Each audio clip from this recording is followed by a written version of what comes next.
The proceeding will start shortly.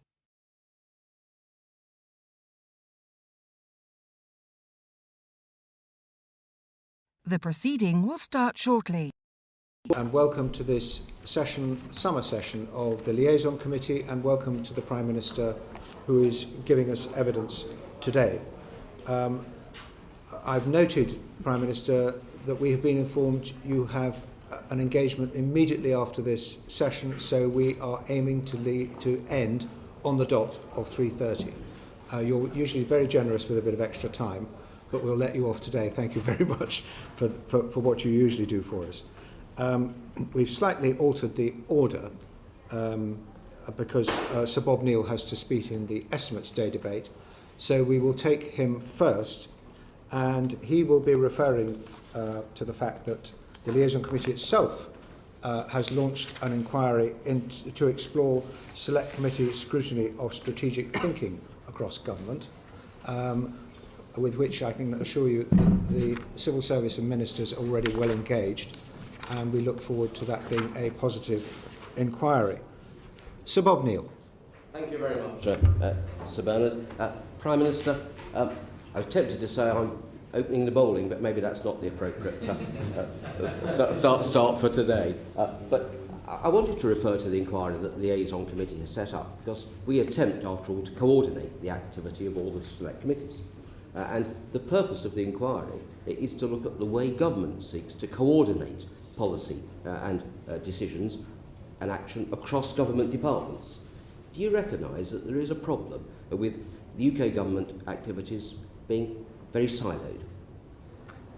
Well, I think that has historically been a concern of government. I saw that as Chancellor, actually, probably most acutely when I was doing spending reviews, where obviously departments would focus on the things that were most important to them, and some of those areas that required departments to work together to put in bids were probably less developed than you might like. Actually, the early years being an obvious example of that. So, I can certainly see why the perception is there, and as I said, I've seen developments of that as Chancellor. Can I draw the position of the Ministry of Justice to your attention as an example of this, as a department whose funding is not protected in financial terms, but which is frequently under pressure because of failures in other parts of the system. For example, people end up in the justice system because they've had chaotic lifestyles. Families have broken up. They've been failed by social services. They've been failed at school. They've been failed by drug testing programmes. What is the means whereby government can take into account the pressures that are placed upon that downstream department, which is the recipient of the failures elsewhere? Is there a mechanism to recognise that and to join up policy across those areas? Yes, so actually when I was Chancellor we established something called the Shared Outcomes Fund, which funded departments to do exactly this, to work together, particularly where they could tackle some of the problems that need upstream or downstream, depending on your perspective, intervention. As early years as one I mentioned, where actually the Supporting Families programme, what used to be called the Troubled Families programme, is a good example of that, where work was done to evaluate the benefit of that programme on outcomes in education or the criminal justice system, so that government overall could understand the value of that programme. It shouldn't just be something that MHCLG or DLUC should be concerned with, because actually all these departments were benefiting one way or another from that programme. So that's the type of thinking that I try to introduce as Chancellor, and I think that programme is a good example where there was clear evidence that it was having an impact beneficially on criminal justice outcomes. Two quick examples. The Home Office is recruiting 20,000 extra police officers. That's government policy. What steps are being taken to properly fund the Ministry of Justice for the extra court time that will be taken up by hopefully those police officers capturing more offenders and potential prison time?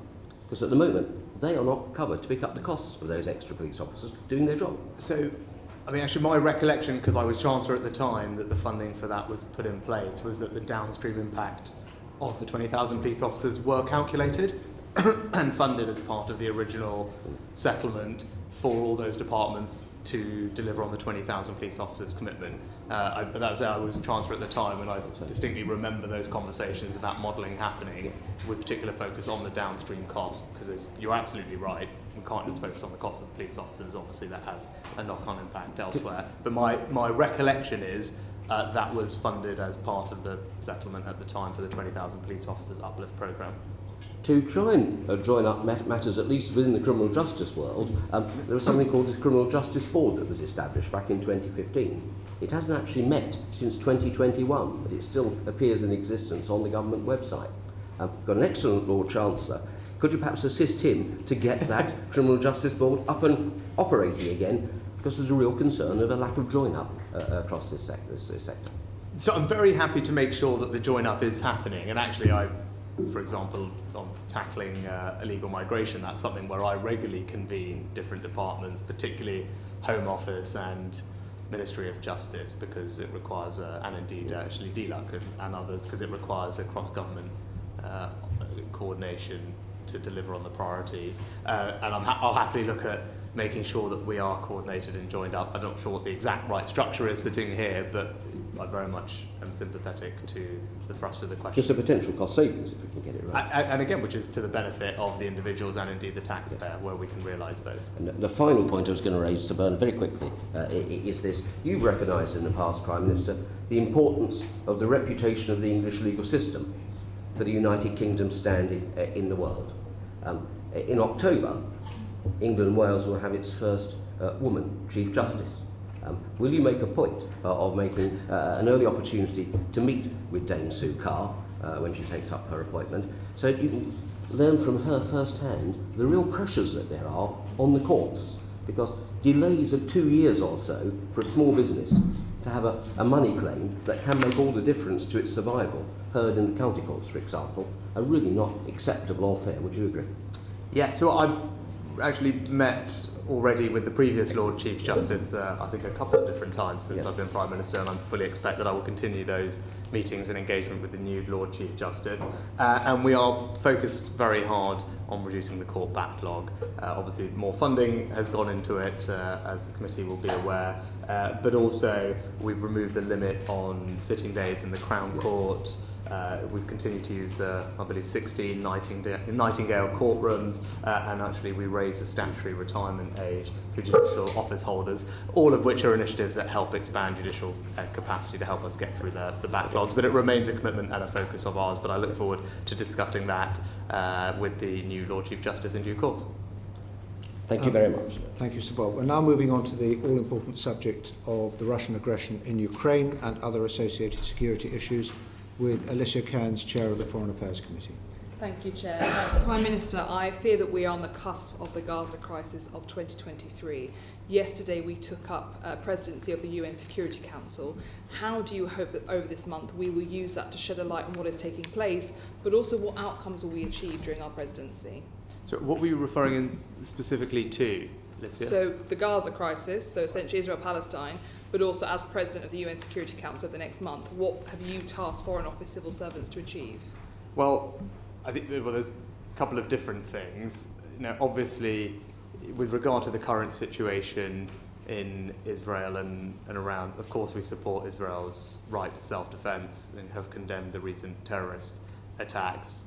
We would say that the protection of civilians must be prioritised in any military operation, and would urge the IDF to demonstrate restraint in its operation and for all parties to avoid further escalation in both the West Bank and Gaza, both now and in the days ahead, and also call on Israel to adhere to principles of necessity and proportionality when defending their legitimate security interests. More broadly, with regard to the UN Security Council and our actions there, I would imagine that we will continue to focus on highlighting what's happening in Ukraine, Russia's illegal invasion. I think one thing that we have helped, I think, play a leading role in is ensuring broad support at the UN condemning Russian action. Over 140 different countries have signed the resolutions that we have helped to support in the UN, and that will continue, I would imagine, to be a focus in the coming weeks and months. And I think recent events in Russia highlight from others the illegality of Russia's invasion, and I think hopefully other countries are recognising that and will continue to use the UN as a platform to highlight that. So just before we move on to Ukraine, in your discussions with Netanyahu, how clear were we that we should not see an expansion of illegal settlements? And will we see Israel-Palestine brought forward specifically by the British government then over the next month? So settlements are illegal under international law, and we've said that they present an obstacle to peace and threaten the physical viability of a two-state solution.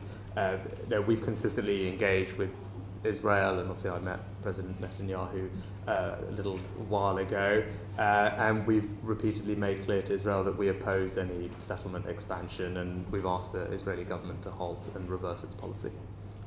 And moving then to Ukraine, there are reports that ahead of the Vilnius summit, I guess a coalition of the willing will bring forward some sort of security support package, a security agreement for Ukraine. Can you set out for me what your vision would be for such a security agreement for Ukraine?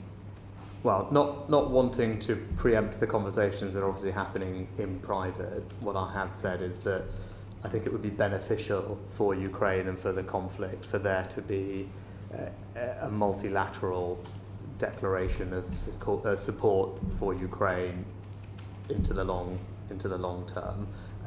There are various different shapes and forms that can take. Those conversations are happening. The purpose of that declaration, assuming it can be something that gathers broad support, is to demonstrate that support for Ukraine will be in place for the long term. I think that will send a strong signal to Putin that his efforts are in vain, and ultimately he should recognise that we, the coalition of the willing who are defending principles of territorial integrity and the UN Charter, are not going to go away and will continue to give Ukraine the support it needs and the means to defend itself against current and future aggression.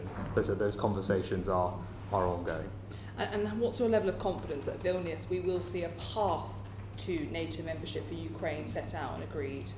Again, those conversations are ongoing. As you all know, NATO is a consensus organisation, and so we're having those conversations with our partners. You know, what's very clear, I've said previously in the past that Ukraine's rightful place is in NATO, but the alliance works by consensus, so we will have to work together with our allies. But there are things that we are already doing that will help Ukraine on that journey, notably increasing the interoperability of capabilities, the training of Ukrainian troops to NATO standards, and the provision of NATO standard equipment. All are examples of that type of support that will help Ukraine not just now, but on that longer term journey as well. Thank you. Moving us to the Balkans, there has been an international failure of deterrence when it comes to the Western Balkans. I think that's best exemplified by the EU and US response and recent punishments of Kosovo in the face of Serb antagonism and Dodik's secessionist rhetorics in Bosnia and Herzegovina. As Prime Minister, will you now commit that we will rejoin U4, which I'd add that both Turkey and Chile are members of? And will you also consider lobbying for an expansion of KFOR's mandate in Kosovo so that they can deal with the illegal arms being brought across from Serbia into Kosovo, which are arming illegal Belgrade-funded and armed militias in Kosovo? Well, first thing to say is we in the government fully support Bosnia and Herzegovina's territorial integrity and sovereignty, and will continue to take measures against those who threaten that. I'm particularly concerned about the situation in the north of Kosovo, which you'll be familiar with, and very much condemn the unprovoked attacks by protesters on KFOR personnel.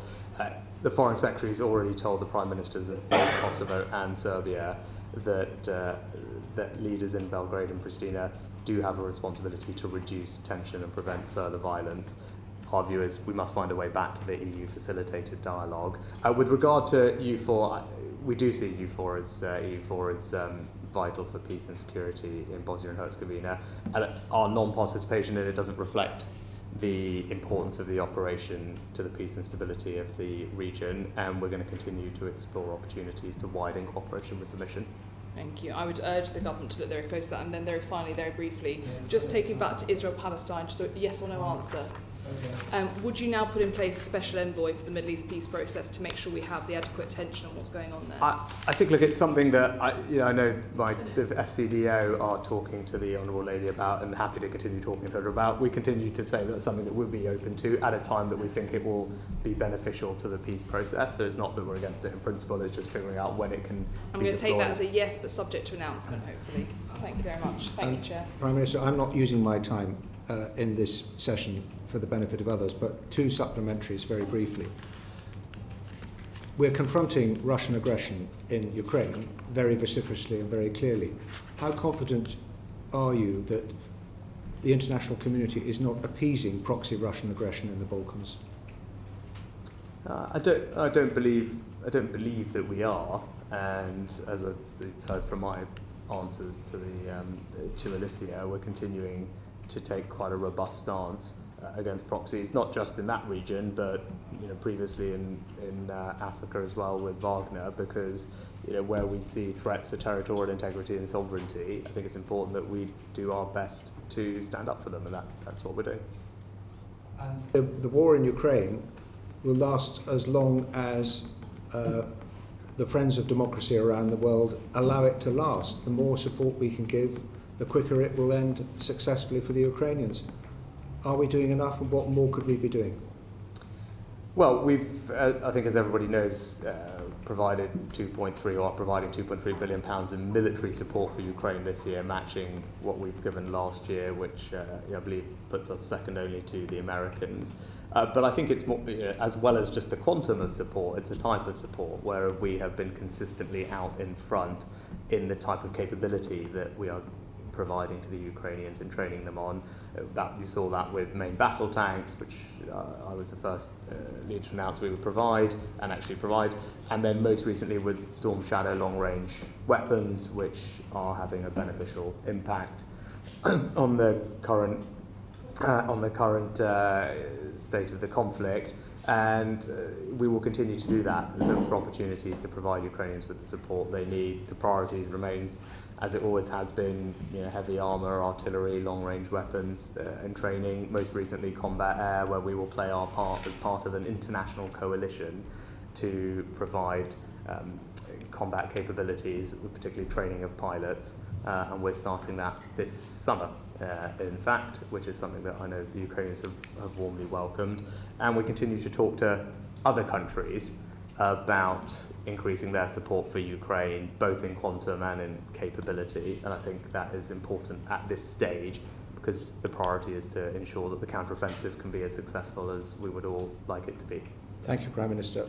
Greg Clark on science and technology and AI. Thank you, Sir Bernard. Good afternoon, Prime Minister. Prime Minister, a few days ago you told London Tech Week that the possibilities of AI are extraordinary. What do you see as the biggest positive impact of artificial intelligence?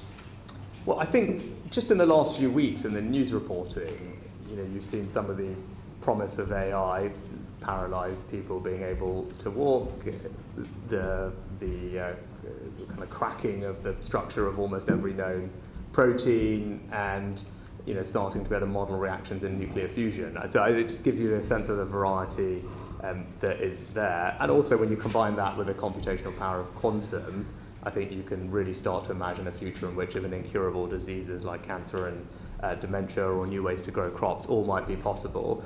Look, for me, I'd kind of put it in a couple of different categories. I think straightforwardly on the economy side, an interesting report from PwC recently that estimated a kind of 10% GDP benefit over the coming decade. You're starting to see that in the way that companies are using AI, and indeed leading companies like Palantir opening their European AI HQ here, and the quality of our research, etc. So that's on the economic side. And I've spoken in the past about AI holding out the promise of being a general purpose technology, and the economic research is very clear that leads to a kind of J-curve effect in productivity that we are on the cusp of hopefully realising. And then in public services, I'd say health and education are the two areas where I'm excited, particularly in healthcare. I think people are reasonably familiar with the opportunity to speed up diagnosis of a range of different conditions, but also improve the productivity and accuracy of, for example, people looking for skin cancers. There's interesting derm AI technology that is being deployed, or robotic surgery. And then in education, the opportunity to reduce workload for teachers, whether it's lesson planning or marking, but then also provide personalised tuition for children.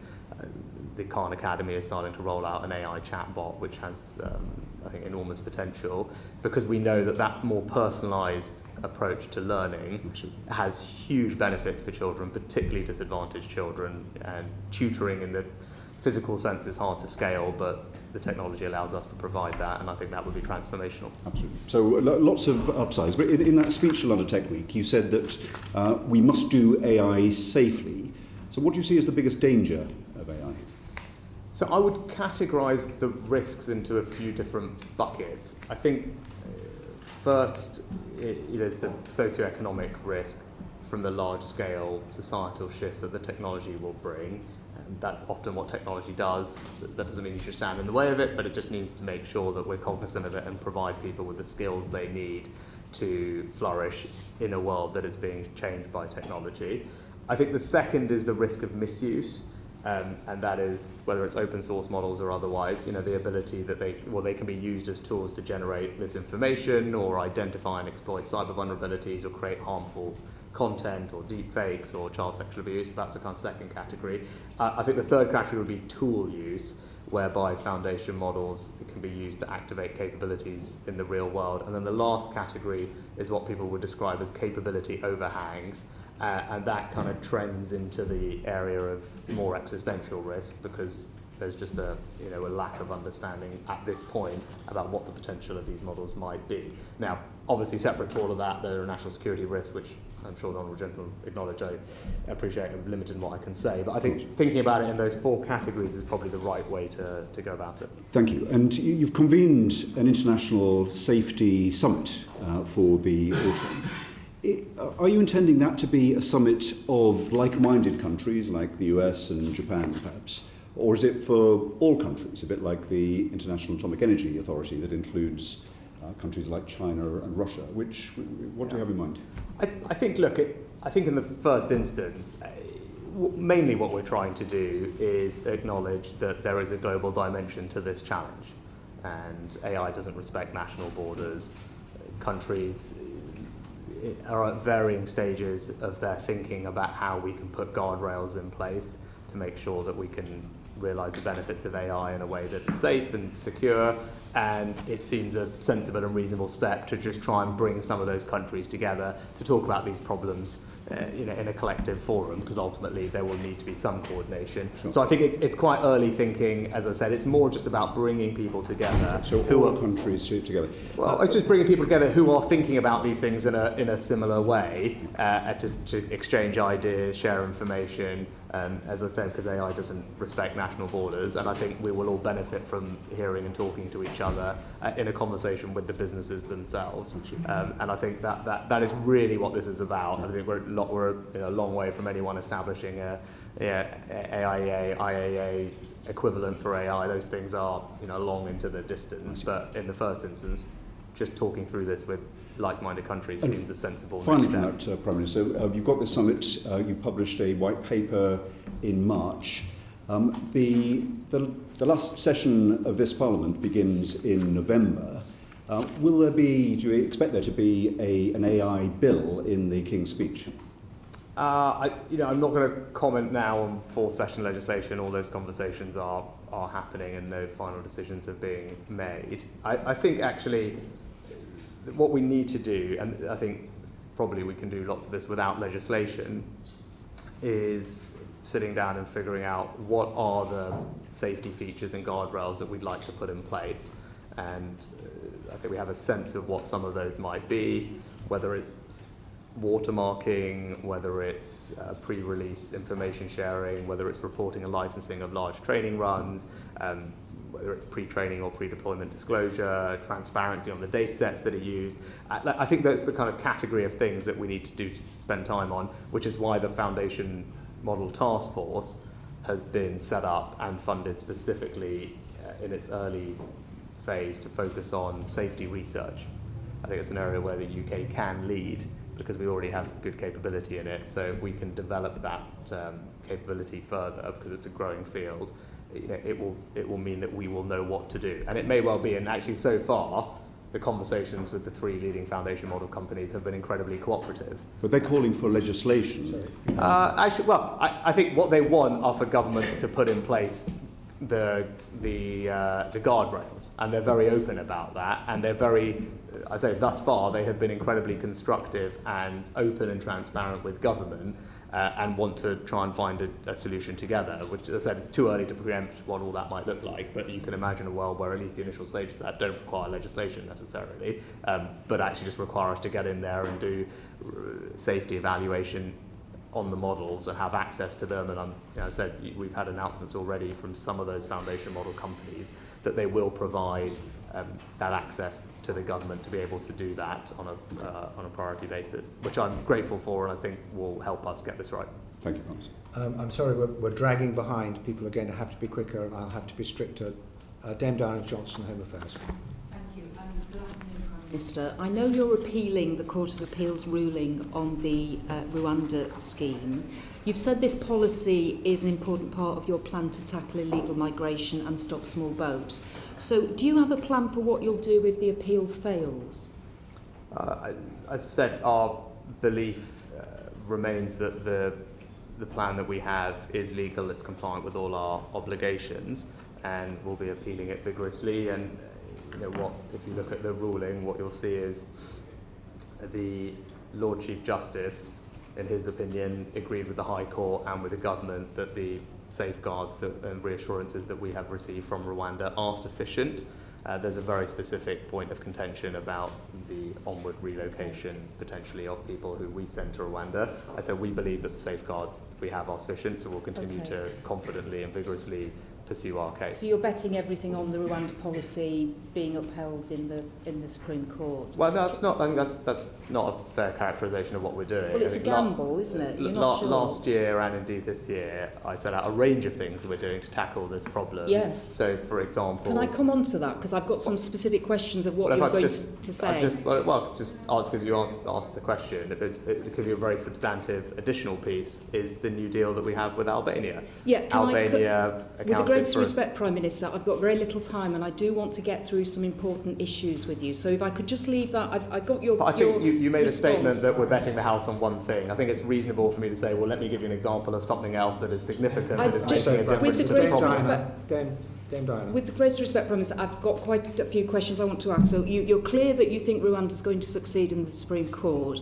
Just on the small boats issue, I think it's 6 months today since you made your 5 promises to the British people, including stopping the small boats. Now, win or lose in the Court of Appeal, in the Supreme Court, right now, your plans around Rwanda are on hold. So does that mean your attempt to stop the small boats, that's on hold at the moment? No, and a good example of why it's not on hold is our deal with Albania. Albania accounted for 1/3 of illegal migrants that crossed last year. We looked at, and that is surprising given that Albania is clearly a safe country and it's an ally, European nation, and it's a signatory to many of the same treaties that we are on these issues, which is why our new deal with Albania and a revision in how we treat illegal migrants from Albania means... I know you're very keen to talk about Albania, but I'm very keen to actually address the fact that in June... Well, so it's actually you asked for an example of being committed to continuing to stop the boats outside of the Rwanda policy. This is a very good example of something that, as I said, we've returned almost 2,000 illegal migrants. But none from actually who came across last year. None of the returns actually relate to people who travelled in small boats last year, do they? Because we work through the backlog of people we've got. But because of the new deal, we are now able to return people to Albania, and you can start to see the early benefit of that deterrence because in the most recent data that we had, the number of illegal migrants from Albania had reduced considerably since we put that new deal in place. Okay, so let's move on from Albania. It shows that you can make a difference on this policy. The largest number of people who crossed the Channel in small boats last year, the largest number in any of the records that have been kept over the last 5 years, 3,824. The majority or a large chunk come from Afghanistan. So what I'm just trying to get to is, with the rate of progress that you're making at the moment, when do you think you'll be able to fulfil your pledge to stop the small boats? I said obviously the court will have to determine its own ruling, and that is outside of the government's hands. It's the court that determines the timing of its rulings. But in the meantime, we can get on with a range of other things. As I said, we talk about the deal in Albania. The other thing, one of the other things we're doing. You've talked about the deal in Albania quite a lot. Well, actually, we'll move on to one of the other things we're doing is tackling illegal working to show people that if they do come here illegally, they won't be able to disappear into the black economy. So one of the things we've done is increase the number of illegal working raids by about 50%. Can I just ask you some questions that relate? And again, all of that will contribute, I believe, to a deterrent effect. Okay. With the greatest respect, Prime Minister, I want to ask you this. The illegal migration bill, which was introduced earlier this year, since the bill was introduced, 8,128 people have crossed the channel in small boats.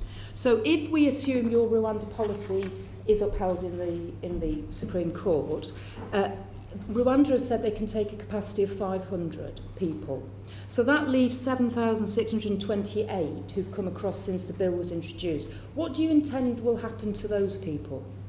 As I said, I'm not going to talk about a private commercial contract that we have, but our Rwanda scheme, as we have said multiple times, is uncapped. Okay. So I think that's that is not what important. The Rwandans say, well, is it? Well, the Rwanda scheme is uncapped, and which is why I believe it can act as a very helpful deterrent when the scheme is up and running. Can I move on to your other promise, which is around dealing with the backlog? And when you came last time, you said you were going to double the workforce, triple productivity, and re-engineer the system to deal with the backlog, the legacy backlog.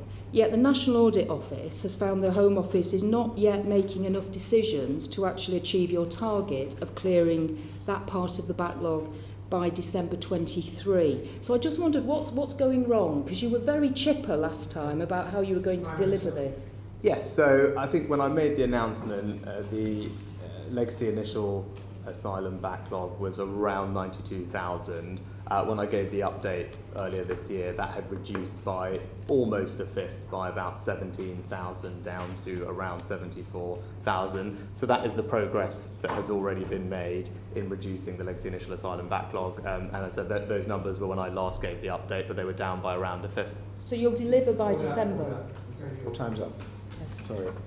Moving on to the cost of living crisis, Harriet Baldwin for the Treasury Committee. Thank you very much, Sir Bernard. Now, Prime Minister, we're halfway through the year and you want to halve inflation this year. And how is that going? What probability would you assign to you achieving that by the end of the year? Well, I'll leave that to the forecasters, but we remain committed to bringing inflation down. And halfway is a step on it going back down to the inflation target, which is obviously even lower than that. And now it's clearly inflation proving more persistent than people anticipated, but that doesn't mean that the plans and the policy options that have been deployed are the wrong ones. Indeed, they're the right ones, whether that's monetary policy, responsible fiscal policy, or supply-side reform. That's the right toolkit that you need to deploy at bringing inflation down. We just need to continue to stick to the course, and that's not easy. That involves difficult decisions, but those are the right long-term decisions for the country, because if we don't do that, inflation will just get worse and last for longer, and that doesn't help anybody. You've mentioned forecasts, and the Bank of England, the Chair of Court, has actually written to the Treasury Committee to say that they're going to do a root and branch review of their inflation forecasting models because they have been wrong. So what percentage would you put on achieving your goal of halving inflation? I don't have one for you. I'm working 100% to deliver it, and we will keep doing that. That's all I can do, is just keep throwing everything at it. And as I said, the broad mix of policy levers we have of the monetary policy, which is independent of government, fiscal policy, which is in our control, and supply-side reform. Those are the two levers that we have that we will make sure that we use fully. And I think everyone can see that this is incredibly important, and it's important that we tackle it, because that's ultimately what is making people poorer. It's eating into the money in their pockets, and that's why defeating inflation is such a central premise and plank of our economic strategy. Do you accept that there's a higher probability as of today that you will miss that target than there was at the beginning of the year? I think there's a range of forecasts, but I don't spend my time on that. I can't control. What I can control is what we're doing, and what I can tell you is we remain committed to bringing inflation down and using all the tools at our disposal to keep working to bring inflation down. Right? That's what I should focus on, and that's what the government is going to continue to do. And given that the Bank of England have accepted they need to look again at their inflation models, do you have confidence in the approach that they're taking to bring inflation down? Yes, of course I support the Bank of England. I mean, look, their modelling is a matter for them, and it's right that they're having that dialogue and evaluating everything that they do. But of course I support the Bank of England. The track record of the independent central bank over the past 20-25 years at keeping inflation to target has been very strong. I don't think anyone thinks we should return to a world where the government is setting interest rates. So I think it is right that they're set independently. Again, it's not easy that we bring. There are no decisions that are easy when it comes to bringing inflation down, but we have to do the things that are right for the long-term benefit of the country. You're confident that the tools that they're using are the right one, because obviously they keep raising the bank rate, and that's affecting mortgage payers in particular. And actually a small cohort of mortgage payers who are either on a variable or whose fixed rates are coming to an end. So it's a really small subset of the population that are having to do the heavy lifting in terms of reducing demand through this monetary policy tool. Is there nothing that could be done that might sort of widen the fiscal pain, as it were, that would make it less of a problem that the Bank of England could only solve through raising rates much more sharply than they had anticipated? So again, it wouldn't be right for me to comment on monetary policy, but there are lots of different transmission mechanisms for how monetary policy feeds into the real economy. Obviously, mortgage rates are one, but there are other ways as well. You're right about the transmission mechanism being perhaps slower when it comes to mortgages than it has been in the past because of the preponderance of people to have at least short-term fixed-rate mortgages now, but that's something that the bank take into account in their modelling. But as I say, the mortgage aspect of it is just one of the many transmission mechanisms of the monetary policy. What else can we do? Well, that's where I talked earlier about fiscal policy and supply-side reform. So fiscal policy is making sure that our borrowing is responsible, our approach to public sector pay is responsible. If we get those things wrong, that makes the inflation situation worse. And with supply-side reform, it's about making sure that we are increasing the supply of areas of the economy where we are short. And that's fundamentally leading to some of the inflationary pressures. So whether that's in energy, labour markets, or elsewhere, I think we should target our policy there. And look, of course, I acknowledge the difficulty that rising interest rates pose for mortgage holders. And may I just use my last half minute to ask about savers and the transmission mechanism of them being paid more by the banks. Do you endorse the campaign that the Treasury Committee's had on that? Look, I endorse what the Chancellor said, that the issue needs to be resolved. I know he's met recently with the FCA and they've agreed to deliver better deals for savers by driving competition and increasing reporting, which I think they're doing in the next few weeks in particular to make sure that savers are benefiting from higher interest rates. So I fully support the FCA's review, and indeed the new consumer duty gives them a stronger power to take action if necessary. And alongside that, the Charter for mortgage holders provides support and relief for mortgage holders that are facing difficulty with repayments, allowing them to either stretch the term of their mortgages or switch to interest-only payments. Either or both of those can save people hundreds of pounds a month potentially on their mortgage bill when it reprices, but also they can do that without any impact on their credit rating. And there is also the support for mortgage interest scheme for more vulnerable borrowers, which has been increased in generosity and accessibility. So those are the different things. Thank you. Moving on, Clive Betts for Department for the Housing and Communities and Levelling Up Committee. Yeah. Good afternoon, Prime Minister.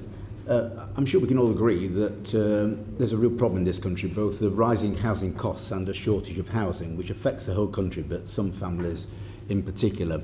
And therefore, it is important that the government achieves its target of building 300,000 new homes a year. I presume that is still the government's target. But at the end of the year, you consulted on, through planning policy, of abolishing local housing targets that councils have to meet. So when you get back to the office and get out your spreadsheets and you look at the 300,000 target at the bottom, which the nation has to hit, how can that be done if the government's going to give up its influence over the individual targets in each local area that are supposed to add up to that 300,000? Well, what I would say is we had a commitment to deliver a million homes over the Parliament, which we're continuing to make progress towards. I think in the last year that we have numbers for, ending 2022, something like 230,000 additional homes were delivered, which in and of itself was the third highest yearly rate, I think, in the last 3 decades. And indeed, if you look at the last few years, all of them have been in some of the highest rates we've seen for decades. So I think that shows that the government's policies are delivering, and we're making progress to our overall ambition of 1 million homes over the Parliament.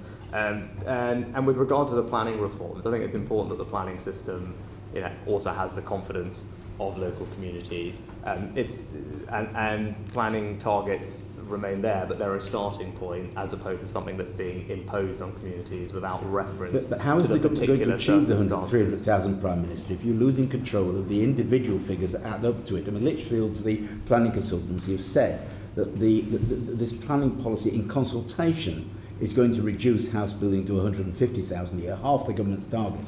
Already this year, housing starts have fallen by 12% from a figure that was well below the 300,000 to begin with. That's not success, is it?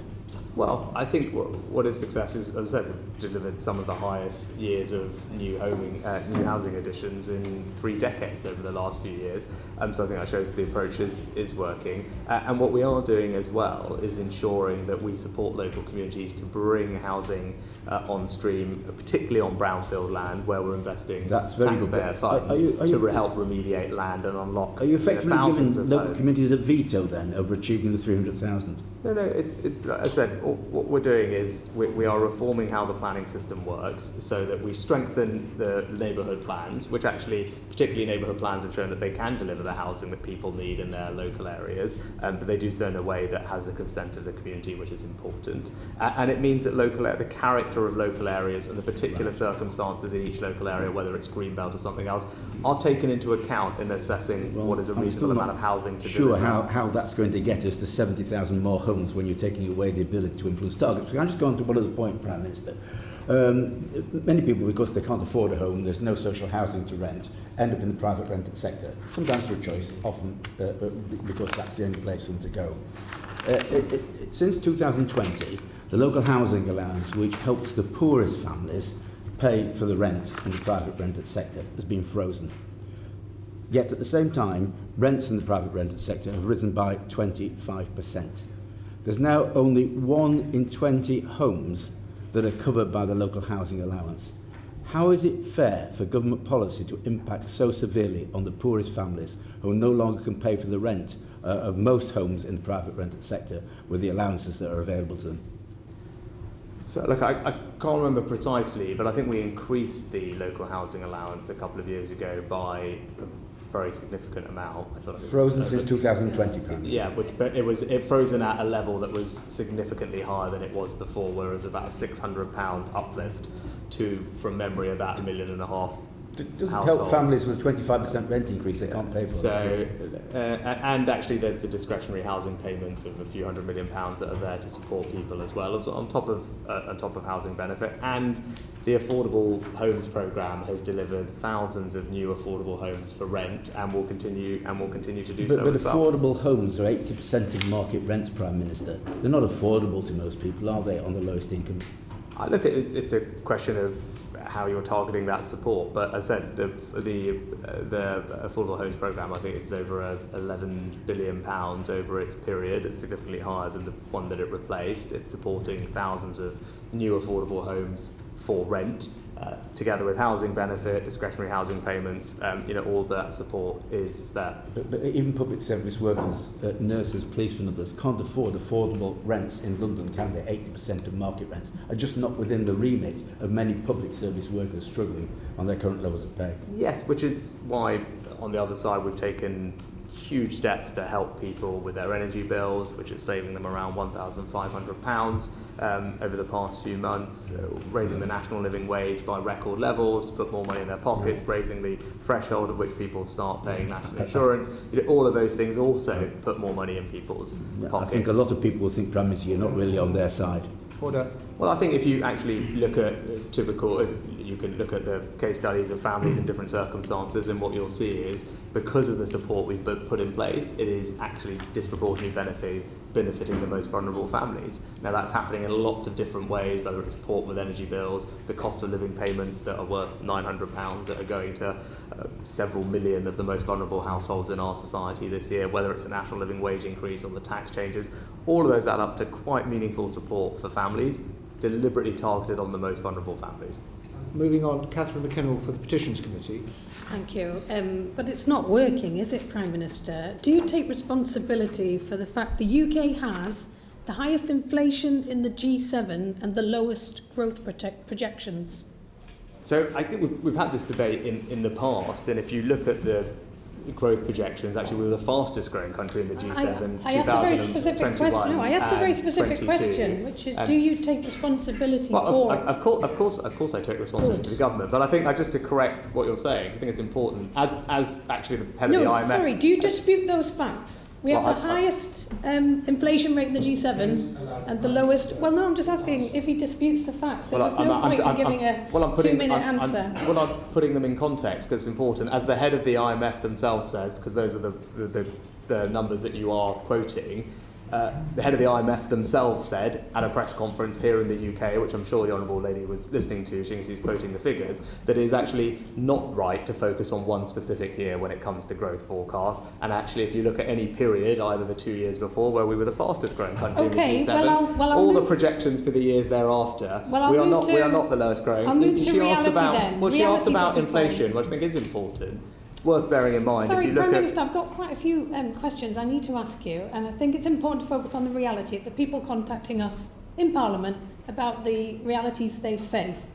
1 in 7 are cutting back or going without food because of a lack of money currently. That's 1 in 4 in my region of the North East. What level of food insecurity does the government assess is acceptable in this country? Of course, we don't want anybody to live in food insecurity. But that's the reality. So what's the government doing about it? Prime Minister to answer.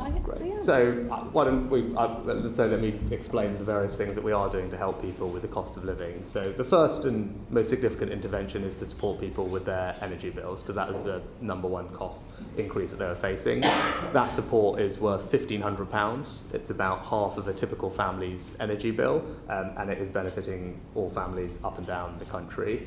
I think the second thing is for the most vulnerable families, so the ones that the lady is talking about, the several million of our most vulnerable families, they will receive direct cost of living support through the welfare system. Those payments, £900 for someone who is in receipt of universal credit, additional payments for pensioners or those who are disabled. Then also we're making sure that those on low incomes are benefiting. The national living wage has gone up by record levels this year. Why are people going hungry? And then particularly, all the money that people are receiving can be used for whatever they deem is most important to them, including food. But the cost of living payments that are going to people can be spent on food. So I think that does help people. And then very specifically on food, what have we done is extend the holiday activity and food programme that's funded hundreds of millions of pounds a year. That provides not just food but also activities to disadvantaged children outside of term time. We have Healthy Start vouchers for expectant, pregnant or new mums that also helps, and of course the Free Schools Meal programme is there. So I think if you put all of that together, whilst I accept of course things are challenging, there are a range of different measures in place to help people with the cost of living, deliberately and specifically targeted on the most vulnerable in our society. In terms of mortgages, millions are currently terrified about what's going to happen with their mortgage as it comes up for review, and have been ever since the disastrous mini-budget last year of Truss and Kwarteng. Do you know the number of people that are due to remortgage by the end of 2024? I don't have those numbers to hand, but what I can do, and what would probably be helpful, is to explain to all the people that you're talking about who you said are anxious about that, what support is in place to help them. So a typical mortgage outstanding in the country is about £140,000, or about 17 or so years left.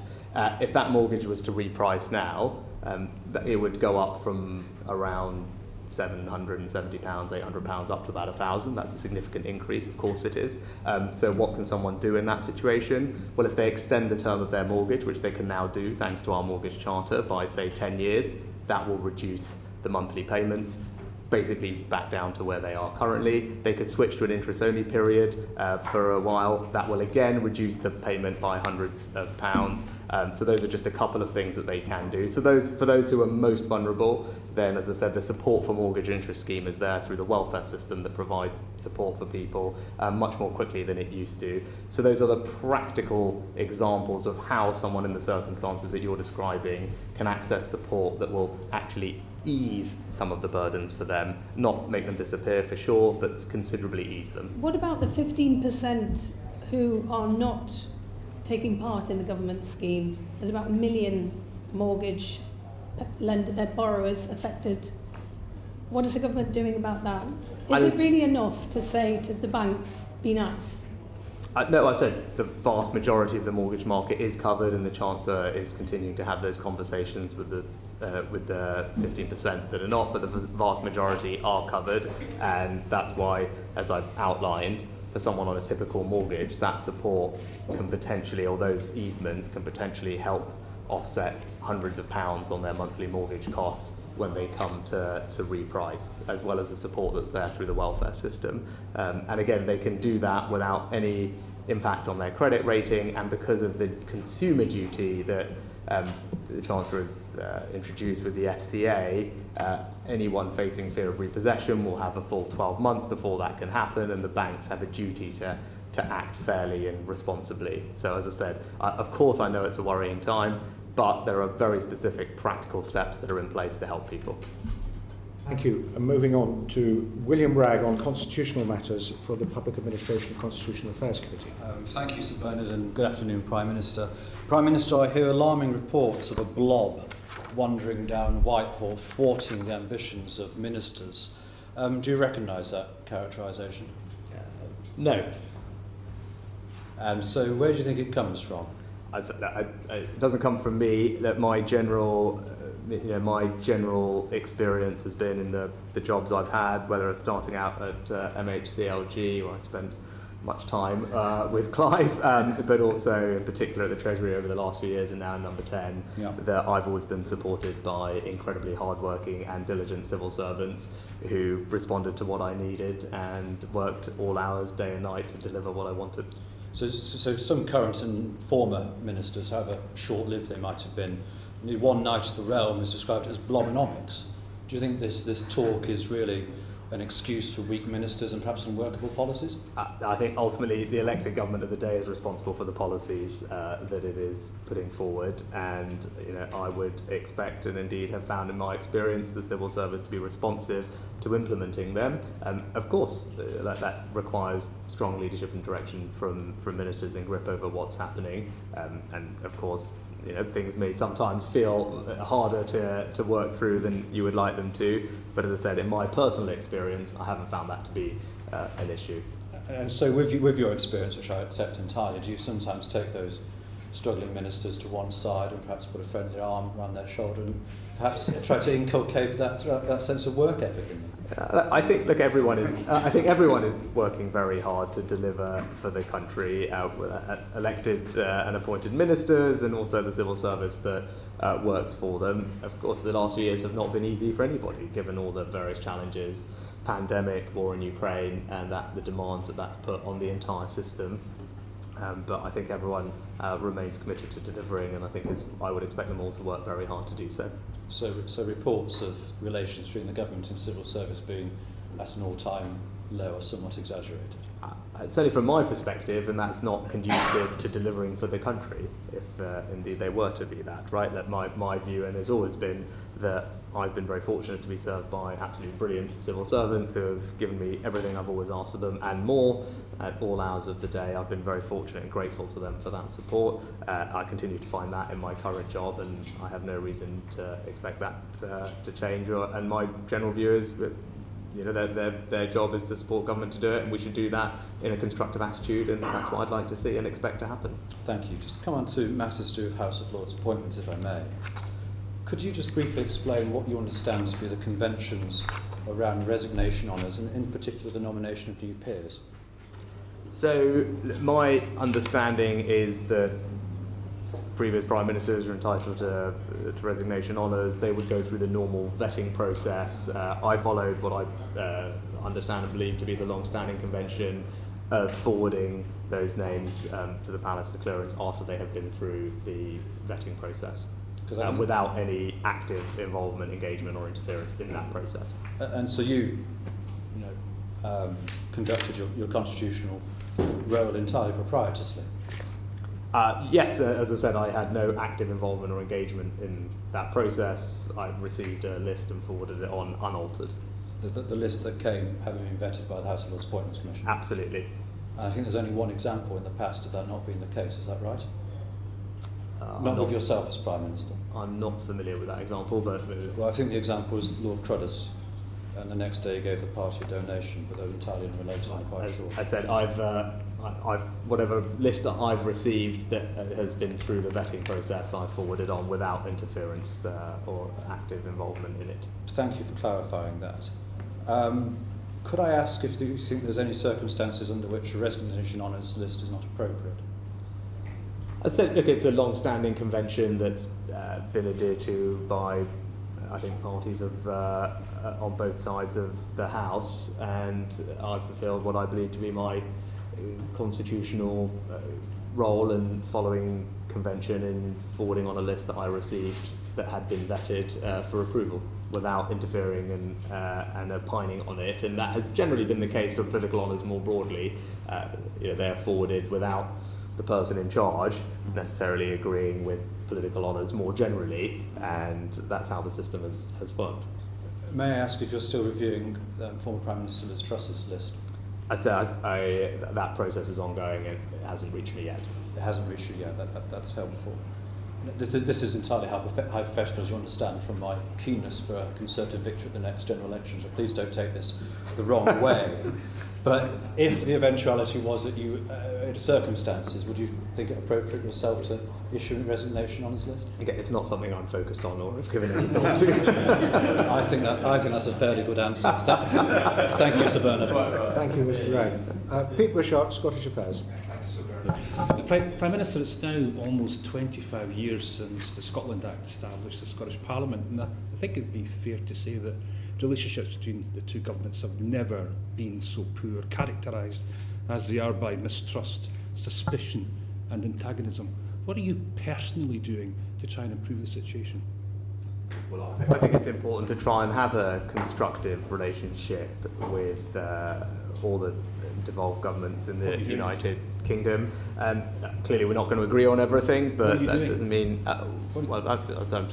I do think it's important, which is why I think when I first had this job, I spoke, I think, on the first day to the, as it was then, First Minister, not just of Scotland, but of Wales. I was also the first Prime Minister, I think, in over a decade to attend the British-Irish Council that brought together the leaders from across the United Kingdom and the Republic of Ireland. That was warmly received. I met with First Ministers in my role and have done with the new First Minister, and continue to try and find ways to work collaboratively together, for Freeports being a good example of that, whilst acknowledging it's clearly not that we're going to agree on everything, but it's good to have the dialogue. Well, that's a very lengthy and important list, but isn't it the case that we now have a situation where the UK routinely ignores Scottish Parliament legislative consent motions? The UK can now legislate in devolved areas. The nuclear option of a Section 35 being used for the first time, and Scottish Government ministers are even being reprimanded for saying Brexit is bad for Scotland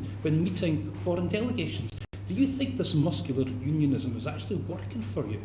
No, as I said, I think there are examples of the Scottish Government and UK Government working together, particularly to deliver things like free ports. But you mentioned the Section 35. I think we've had that debate in the past. It was clear that there were concerns about the operation of that law on UK-wide competencies and areas of competence, and it was reasonable in that sense for the Scottish Secretary of State, after taking significant legal advice, to issue the Section 35. And you say, I know that, yes, the first time it's been used, but it was always envisaged that it might be used, including, I think, by the SNP at the time. So I don't think people can debate the principle of being used because it's something that was supported at the time. And again, obviously, it's subject to a legal proceeding now, so there's a limit to how much we can say. The Scottish Government, but with respect, the Welsh Labour Government recently criticised the UK Government's unilateral and destructive approach to devolution and is actually seeking to have the UK judicially reviewed. The Northern Irish executive isn't sitting in Scotland. Wales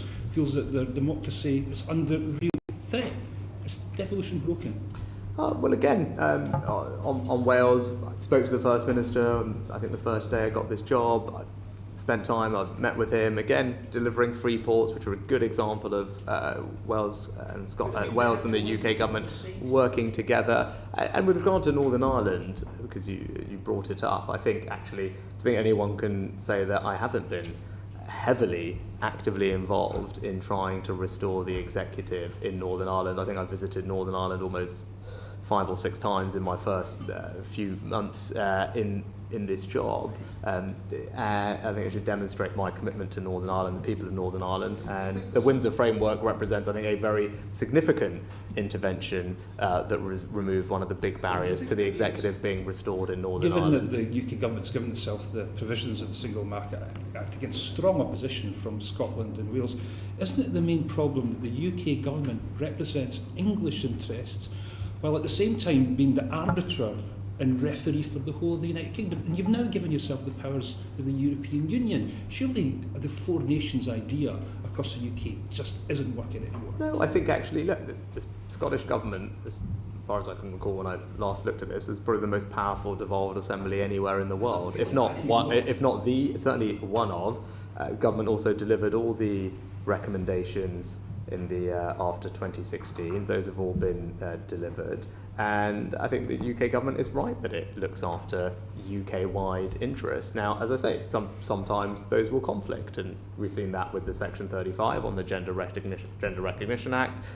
There's a court process to resolve that, so we should let that run. Saving Scotland from itself with legislation like no, I think that's because like DRS. Is it your job now to be the corrective feature when it comes to devolution issues that you don't like? No, actually, I mean, on DRS, the drinks industry raised concerns about the Scottish government's your job is to do that on their behalf, differing on the rest of the plans for the UK. Now, it's because they had an interaction with UK interests that the UK government was requested for the UKIM exclusion, and actually, as I said, there was an exclusion given on narrow terms, and the decision to not proceed was a decision that was made by the Scottish government. So it was seen to be in the English national interest, therefore it will be judged to be in the UK interest. Is that how it works now? I'm just trying to understand how we get to where we are with these. If it's 4 nations, surely all 4 nations should be equal in how these issues are approached. Well, as I said, the operation of the scheme had an impact on UK-wide interests, and that's why UKIM exclusion was sought, granted on a narrow basis, which would allow the scheme to proceed in a particular way. It was a decision, I think, of the Scottish government ultimately not to proceed with it. Yeah, because you made it possible for them. That's not right, actually. I think the chief executive of Circularity Scotland was categorical. It had nothing to do with you. I think it was categorical that the scheme remain viable on that basis, and many successful schemes run without glass. So it was the Scottish government that decided not to proceed, and that's a decision that they can explain. Sir Chris Bryant for the Standards Committee. Thank you. The Ministerial Code says when Parliament is in session, the most important announcements of government policy should be made in the first instance in Parliament. So why did you announce the NHS workforce plan not in Parliament but outside Parliament? I've always tried to announce what I can in Parliament. I think my track record, and the Speaker's always said in the past that I particularly have done that. Where that's not possible, or the statement is made immediately thereafterwards, particularly in areas... You announced it last Friday. I think particularly where it's worth considering that this is not just the government's plan, it's also the NHS's plan. You could have announced it in Parliament on Monday, couldn't you? As I said, this involved not just the government, it involved also the NHS. Because it was the NHS's long-term workforce plan. The government was pleased to support it and proud to support it, and it's a plan that will do something special for the NHS in this 75th year. The Speaker said yesterday the Prime Minister is a Member of Parliament. He is answerable to the Members of Parliament from all political parties. I have to say that his behaviour was not acceptable. He may be the Prime Minister, but the Members of Parliament should hear first. Have you apologised to the House yet? As I said, I continue to be in Parliament to answer members' questions on a range of issues, making statements on a range of topics, and will continue to do so. But you're not coming to Prime Minister's questions tomorrow, are you, or next week? Yes, because I am attending the 75th anniversary celebration for the NHS. And you decided when that should be, so you could have had it tomorrow evening or tomorrow morning? No, again, that's not right. I did not decide when that was, and quite frankly, even if it was on a different day, also because His Majesty is in Scotland on Wednesday, it might have been reasonable for me to be there as well. And with regard to the week afterwards, I'm also at the NATO summit. Remind us when a Prime Minister I don't know whether is the Honourable Gentleman suggesting that I shouldn't attend the NATO summit on behalf of the United Kingdom as previous Prime Ministers have done. Remind us when a Prime Minister last missed 2 Prime Minister's questions in a row. As I said, I don't know, but yeah. as I said, I think it's important. Is the Honourable Gentleman suggesting that I don't attend the NATO summit, which I'm not in control of the dates of? No, I'm suggesting that you should be attending Prime Minister's questions and not attending the NATO summit. And you should have made the statement to the House of Commons because your own ministerial code says that that's what you should do. So your view is your view is that we should not be attending the NHS celebration or the King's coronation celebration in Scotland, or indeed the NATO summit. I mean, that's a perfectly reasonable point of view. But let me ask you a different question. Pointing out the Leader of the Opposition also will be speaking. We're talking about your turning up in Parliament. NHS. We're talking about your respect for Parliament. You didn't turn up for the Owen Paterson votes at all. That's right, isn't it? I can't recall. You didn't turn up for the Boris Johnson votes at all, did you? No, I was at a charity dinner for Jewish care. I think that's some cutting it fine, I would argue, since other members of Parliament who were at the same dinner with you and left after you did manage to get back for the vote. I think, with greatest respect, I think their role and my role at the dinner probably slightly different. You chose not to be there, didn't you? That's twice. On 2 rule-breaking moments, you chose not to be in Parliament. But yesterday, you opined on the rules of cricket. Take us through that. I chose to fulfil my obligation to an incredible charity for whom that is one of their significant fundraising moments of the year. My presence there was something that they had asked for, and actually me being there and being able to thank their volunteers and donors was something that they appreciated. Others were there. Wes Streeting was there as well. He managed to get back. Again, with the greatest respect, I think his role and my role at that dinner were probably slightly different. I'm very happy to talk about the rules of cricket, as you mentioned. Yeah, but not about rule-breaking in Parliament. No, so I've also addressed that too. If I might ask you about the Privileges Committee then.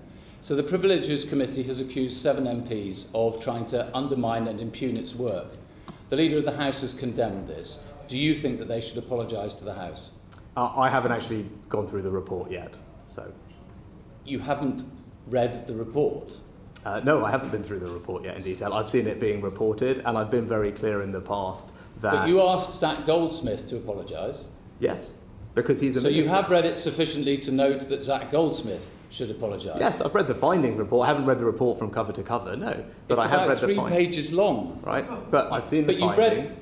You know that Zach Goldsmith ought to apologise, but you haven't got an opinion about whether the other 7 should because apologise. there's a difference between Zach Goldsmith's role as a minister, and I think that wasn't consistent with him being a minister, yes. So you have read the report? I have not read every page of the report. Okay. Sorry, which are you talking about? Which reports?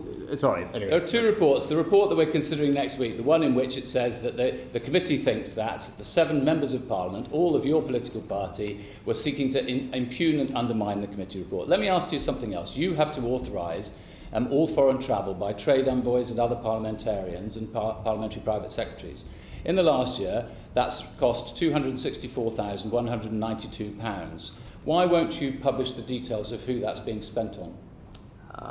It's not something I'm familiar with the details of past practice on that, but I'll happily look into it. Okay, different question. Do you think UK businesses should still be trading in Russia at all? I think UK businesses should be following all the sanctions legislation that we've put in place. Do you think they should be trading in Russia at all, a year after the second invasion? There may be particular circumstances in which some businesses are in the process of either divesting or where it's considered that it would actually be detrimental to our interests or hand over assets very cheaply to the Russians. But as I said, the job of business is to comply with the laws that we set. So Mantrack, which owns Unitrack FZE, sold new diggers to Russia in April of this year, and you took £5 million from its owner. Is that right? I said Last question. I'm not familiar with the specific company. Philip Dunn, Environmental Audit Committee. Last time we met at this committee, Prime Minister, you were very keen to pay tribute to the leadership role of the UK on climate and nature issues, and you particularly singled out Lord Goldsmith for his role in delivering the biodiversity deal in Montreal. Are you still as proud of UK leadership on climate and nature in view of Lord Goldsmith's remarks in his resignation letter last week? Yes, as I said, I'm grateful to him for the work that he did, which helped contribute to that role. But as I said, we should be very proud of our leadership role on tackling climate change, but also putting nature at the heart of how we do so. So the ambition for net zero remains, but delivery over the past year and under your Prime Ministership has slowed, and the evidence for that is the Committee on Climate Change's report last week, in which Lord Deben said in his finale, in his forward to that annual report, that our confidence in achieving the UK's 2030 target of the 5th and 6th carbon budgets has markedly declined from last year through lack of apparent delivery by officials, taking a signal that this has not been your priority as Prime Minister. I'd say, look, I disagree with what Zach Goldsmith said. I think our record is second to none. Yes, no, but just go more broadly, our record on this. And I mean, the facts are that we've decarbonised faster than any other G7 country. Right? Those are the facts. The facts are that when we were presidents of COP, we ensured a very successful COP that had a clear trajectory to 1.5, made sure that we increased the number of countries that had binding targets on net zero.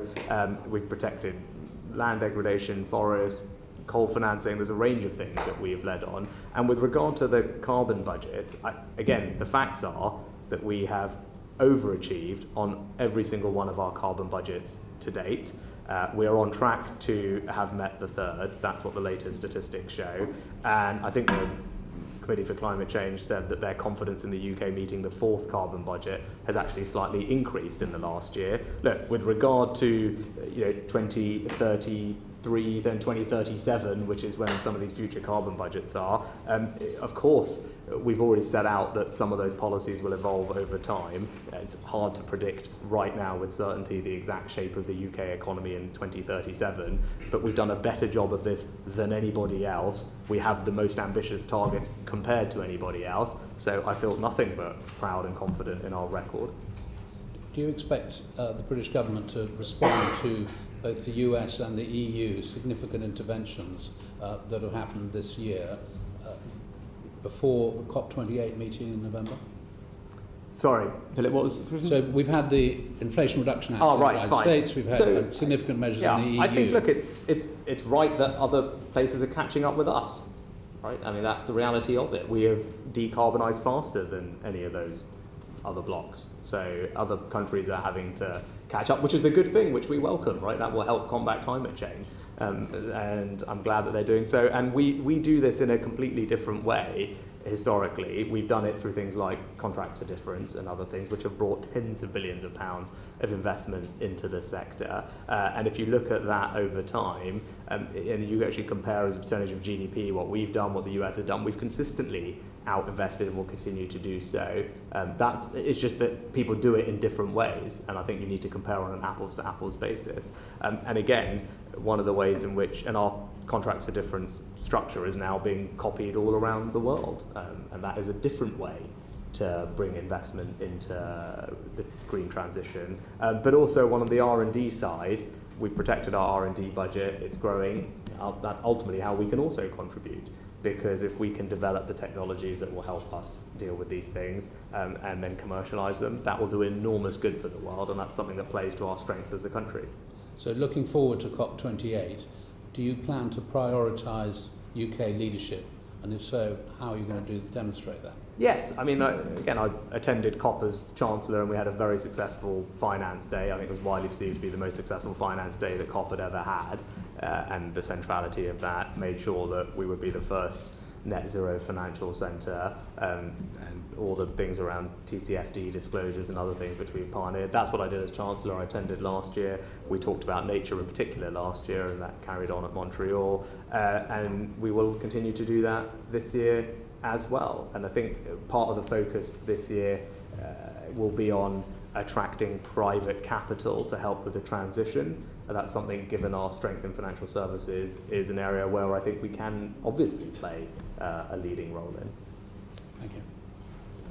Thank you. And moving on to Robin Walker, Education Committee. Thanks, Mo. You've referred, Prime Minister, to education as the closest thing to a silver bullet that we have. You also said at PMQs recently that children missing school is a tragedy. So how concerned are you with the latest figures that show that 24.2% of pupils were persistently absent in the autumn term, almost double the rate of the previous year?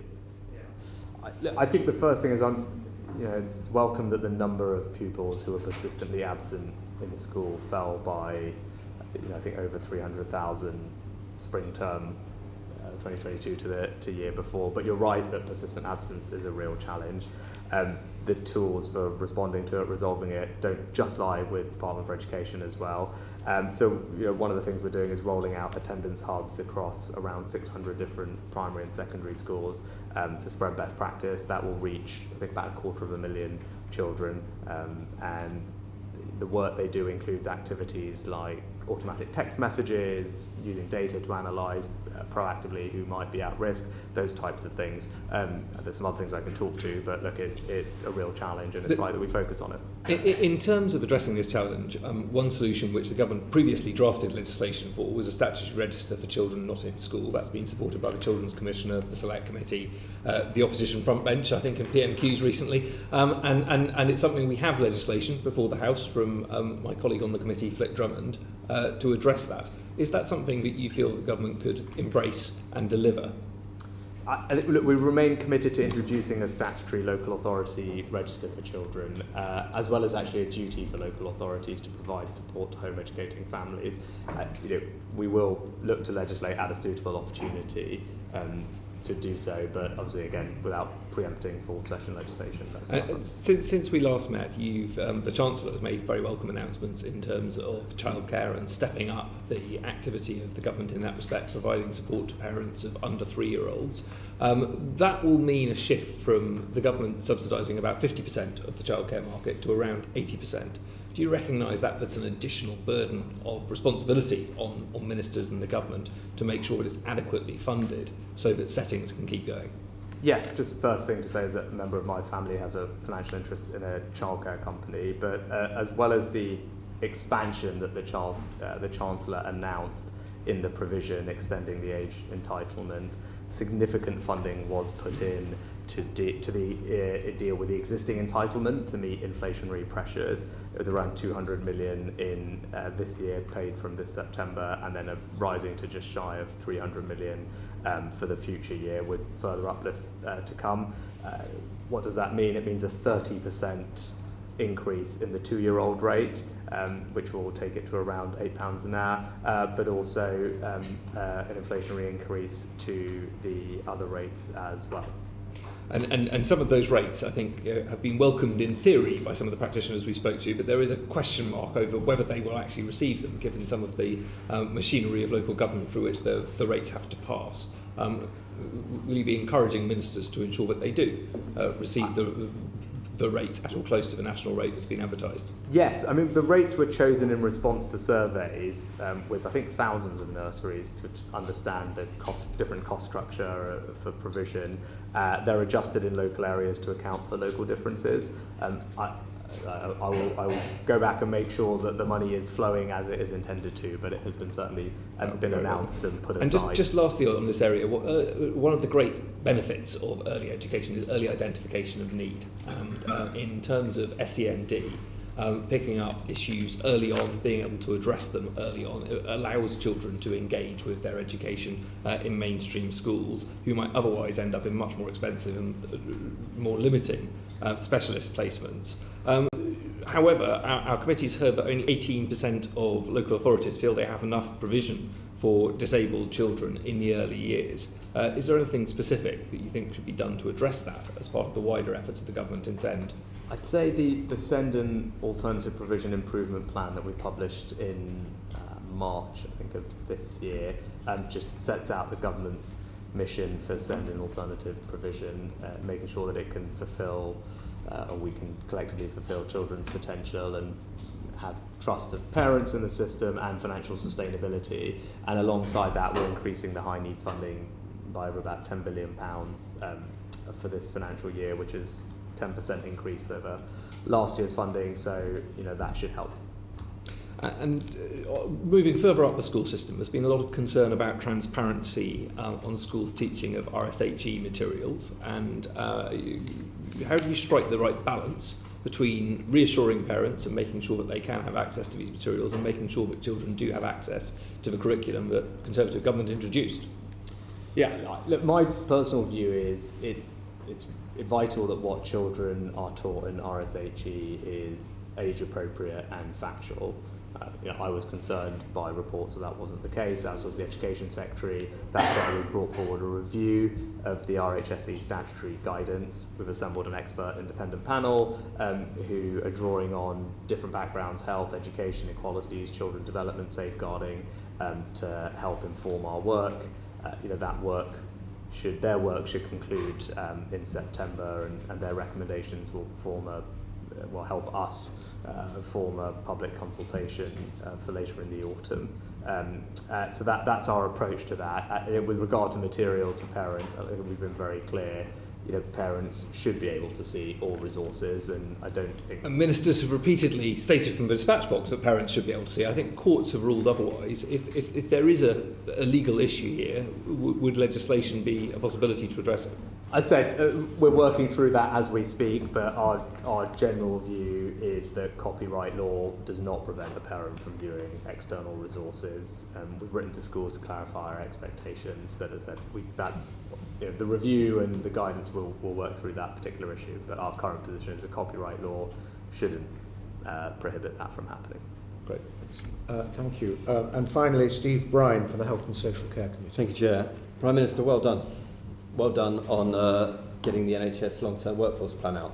It's a serious piece of work, and it's a big moment. And well done for taking the long view, because clearly a 15-year plan outlives even the next Parliament when you're Prime Minister. Can I ask you about medical school training places? It says in the plan that the first new medical school places will be available from September 25. Now, presumably that's about the public expenditure cycle. But we've heard from colleagues in medical schools who are in a position now to make offers for September 24 to domestic students who want to be doctors in England. If there were funded places available now. The UCAS deadline for September next year is the 15th of October this year. Is there a reason why we're kicking in September 25? Well, it's not just the medical training places. My understanding of it is we need to make sure that the pipeline can also deal with the other training that people will need, not just in the medical schools, and the system needs to be able to deliver that at the same time. But also, as one of the things we talked about is we're looking at the medical school training itself and looking at whether there are ways to improve the efficiency and streamline that process. And we want to make sure we do that work, because if there's a way to fund medical school training places that are done in a more efficient or effective way, we'd like to do that. So that work needs to happen as well. And I think that will take some time, because that will obviously involve the medical regulators to look at potential different ways of training students and making sure that they're okay with it if we can do the training in a slightly shorter period of time whilst obviously maintaining the quality. That would be beneficial, and if we want to put incremental funding into that ideally, so we need time for that process to play out. There's a lot of announcements in the plan. I mean, I think you could have filled your number 10 grid for many, many weeks hence with the number of things that are in here. One of which was talking about, with respect to training dentists, a tie-in period to encourage dentists to spend a minimum proportion of their time delivering NHS care in the years following graduation. Could you tell us how long that could potentially be in your mind, and was that discussed in political circles for doctors more widely? Yeah, I think I addressed this at the press conference. I think people have raised concerns both on the medical side and the dentistry side.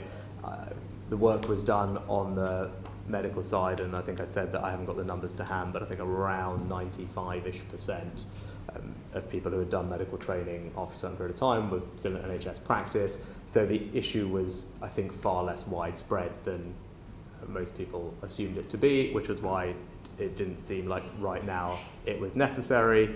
The issue on dentistry was more pervasive, where I think, as I said, I don't have it to hand, but around, I think, only 2/3 of those who had trained at some point later were doing providing NHS services. That's obviously a far more significant issue, and that's after the receipt of hundreds of thousands of pounds of taxpayer support during training. So it did seem reasonable to explore options for a tie there. But as I said, no conclusions, but that seems to be something that is worth exploring for dentistry. At this stage, the issue in medicine seems to be less pervasive than imagined. So just sticking briefly with teeth, because you'll know there's huge concern among our constituents about access to NHS dentistry. There is talk of an NHS dentistry plan from the department, presuming that you wanted to get the workforce plan out first. Could you give any update to constituents as to when they might see that? I don't have an update, but I can tell you that we're still getting on, and there's more money that's been put into dentistry. Particularly, there's been some reform and changes to the existing dentistry contract, and high-performing practices are able to provide, I think, about 10% more activity, which should also help, and the number of dentists higher now than it was before, or in the last set of numbers that I've seen. But not necessarily doing NHS work, of course, that's the challenge. Sorry? Not necessarily doing NHS work. But I said that's why the workforce plan not only trains more dentists, but also is exploring the type. All right. But the reforms to the contract should hopefully increase NHS. Just finally, the plan says on page 13, rising demographic pressures and changing burden of disease are increasing demand for NHS services. Well, yeah, and some. I mean, demand continues to outstrip supply with an ageing population. And I just wonder, where are you on the prevention agenda, Prime Minister? Because it has to be better than cure. You know, when you see that we've kicked the buy one, get one free regulations down the line, the advertising restrictions for food, high fat, salt, sugar, that's been pushed down the line. Where are you personally on the prevention of ill health? No, of course, prevention is always better than a cure. I think it's worth being cognizant of the particular challenges with inflation and the cost of living that we face at the moment, and I think it's reasonable to course correct for that. But more generally, you can see that calorie labelling on menus, for example, is a good example of that. And then if you look at the provision most recently of anti-obesity medicines, that should help, because we know there's a link there between other conditions like heart disease and diabetes. But then also on smoking, where the Switch to Stop programme again is trying to act proactively and I think quite innovatively, and the Chief Medical Officer who's here would be able to talk to you about it better than I can, but there's such persuasive evidence that programme, or the schemes that we've done on a smaller scale, if you can help people switch away from smoking to using vapes. This is not disposable vapes for children, which is obviously concerning, and I've spoken about that in the past, but for existing adult smokers to switch, there are clear public health benefits of that before bigger problems come down the line. So those are some examples of the things we're doing in the prevention space. And thank you for getting the plan out. Chair. Thank you. Well, we've done extremely well, and we're going to finish it even a little early, partly because I've foregone my own questions to a large extent. But could I just ask Sir Chris Bryant, who has volunteered to correct the record very neatly? Yes, many apologies. I said that Wes Streeting had voted on the 19th of June, and I was wrong, so I just want to put the record straight. Apologies to the committee. Thank you very much indeed. Prime Minister, thank you for your attendance today. Maybe we can have an extra 10 minutes or so next time. But I'm most grateful to you for attending. Thank you very much. Order, order.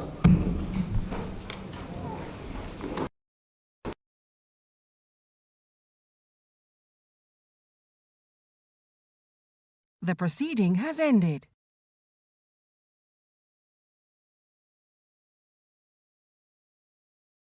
The proceeding has ended.